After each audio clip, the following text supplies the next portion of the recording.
Patrick Connor here with your periodical fix of fistic action. In this month's episode, we glance back on the heavy dose of action showcased in September's biggest bouts and get geared up for a telling month for the middleweight division.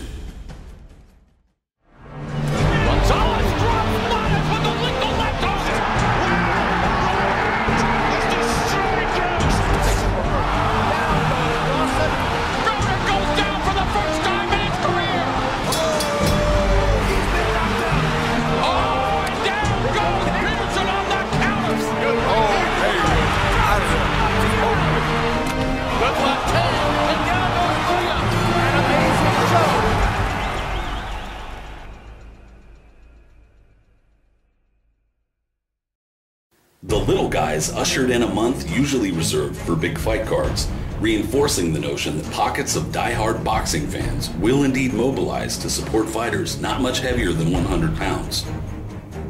On September 5th in Tokyo, Japan, unbeaten Nicaraguan star Roman Chocolatito Gonzalez vanquished flyweight champion Akira Yagashi in 9 rounds, following a few straight rounds of a terrific pummeling.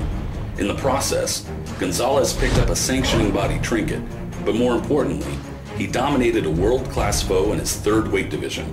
Gonzalez should be considered among boxing's elite, without a doubt.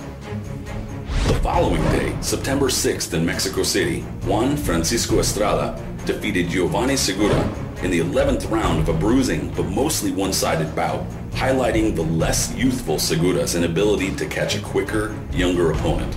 A badly swollen right cheek and eye, followed by a sustained assault in round 11, ended the fight, and likely Segura's run as a world-class fighter.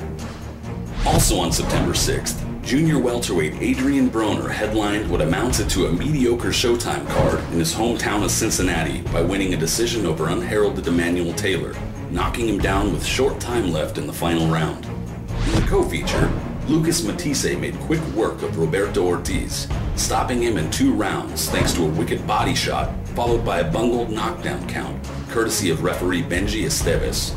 Unfortunately, we didn't get to see much from either fighter. September 6th was a busy day, with Carl Frampton earning a unanimous decision over Spanish rival Kiko Martinez in Belfast, Northern Ireland. In this rematch, Frampton mostly used his speed, jab, and dexterity to avoid Martinez's more infrequent offense, setting up potential dynamite matchups against either Scott Quigg or Leo Santa Cruz. Whatever comes next, Frampton is clearly one of the best junior featherweights in the sport.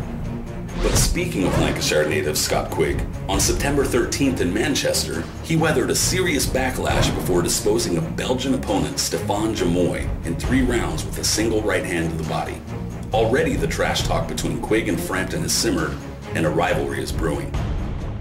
The big event, of course, was the September 13th pay-per-view rematch between welterweights Floyd Mayweather and Marcos Maidana in Las Vegas.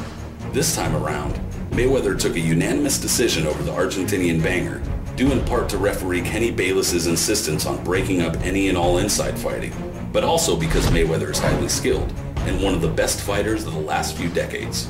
What comes next for Money May, however, is a mystery, as his big money, big fight options are few.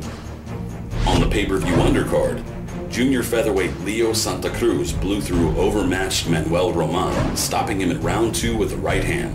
The fight was a mismatch from the outset, though, and undeserving of a pay-per-view slot. On September 20th in Tijuana, Mexico, Orlando City Salido vanquished Turdsack Kokiachin with a combination in the 11th round of what figures to be a runner-up for Fight of the Year. Both men traded knockdowns and crushing punches until Salido began to run away with the fight in the middle rounds. The constant torrent of body punches took its toll, and in round 11, Salido unleashed a wicked combination punctuated by an uppercut, just seconds after being told by his corner to box safely and salvage a win. This month, October 2014, boxing gives us fans a number of pairings that threaten to pull the sport out of a bit of a slump as far as both action and big matchups. Starting the month out on an interesting note, middleweight contender Hassan N'Dam faces banger Curtis Stevens in a special Wednesday edition of Boxing on ESPN2, October 1st. Against N'Dam, Stevens attempts to shake the ghost of his defeat at the hands of popular middleweight pseudo-champion Gennady Triple G Golovkin, and defeat a contender without controversy at 160 pounds, while Ndam looks to make a significant step towards reclaiming one of the belt fragments he once held at middleweight before taking on an upper echelon player.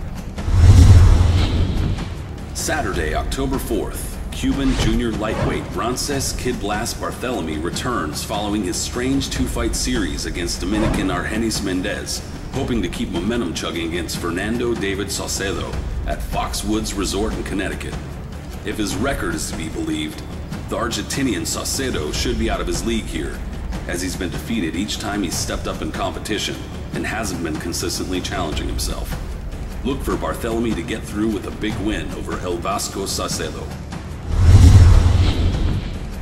In a battle of light-punching featherweights, also on the 4th, British champion Josh Warrington is set to take on Italian smacker David Diali for the vacant European featherweight strap on Sky Sports.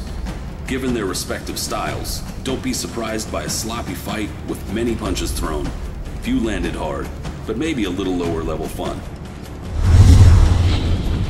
Speaking of British featherweight champions fighting on Sky Sports, a week later on October 11th, former titleist Lee Selby gets in with Australian challenger Joel Brunker, who on paper is taking a big step up, fighting outside of Australia for only the 3rd time in almost 30 fights, and having gone 12 rounds only once to Selby's 4.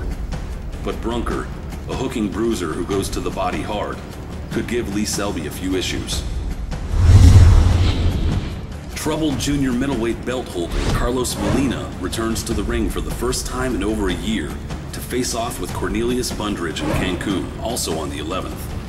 No American networks are picking up the fight, but taking into account the usually messy styles both men tend to employ, maybe that's not a horrible thing.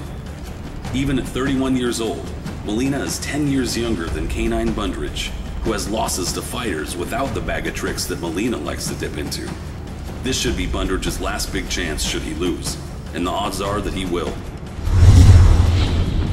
October 18th, a Saturday that's likely to produce at least one big knockout, has Gennady Triple G Golovkin defending his middleweight belts against Marco Antonio Rubio in Carson, California, courtesy of HBO.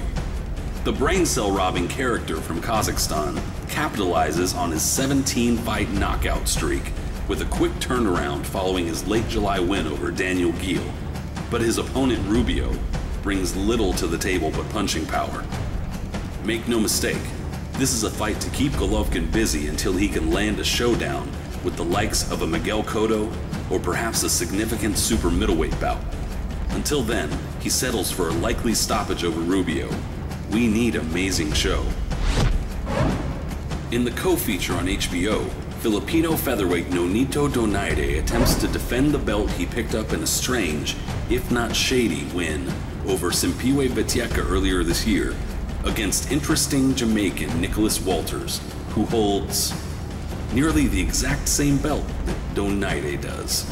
Yeah, don't ask. Apart from carrying a strap, Walters burst into the consciousness of boxing fans when he pummeled Vic Darchinyan last May, and he appears to have a heavy-handed, quick style that should at least prove difficult for Donaire, if not dangerous. On the other hand, Donaire's punching power and speed cannot be ignored, and he could be looking to make a statement on the heels of controversy, a high-quality support bout. To round out the month on Sky Sports, British Olympic lightweight gold medalist Luke Campbell continues his quest to remain unbeaten by facing Argentinian trial horse Daniel Eduardo Brizuela in Yorkshire. Apart from the medal, Campbell is likely best known for his appearance on an ice skating television program in the UK, and a big win here would be a necessary step toward becoming a name beyond the local stage. Campbell's busy style is appealing to the eye, and the extracurriculars provide more attention. Real stardom needs more, though. In next month's installment of the Fistic Fix, we'll be taking a look at what November has in store, in addition to wrapping up the October showcase. Join us next time.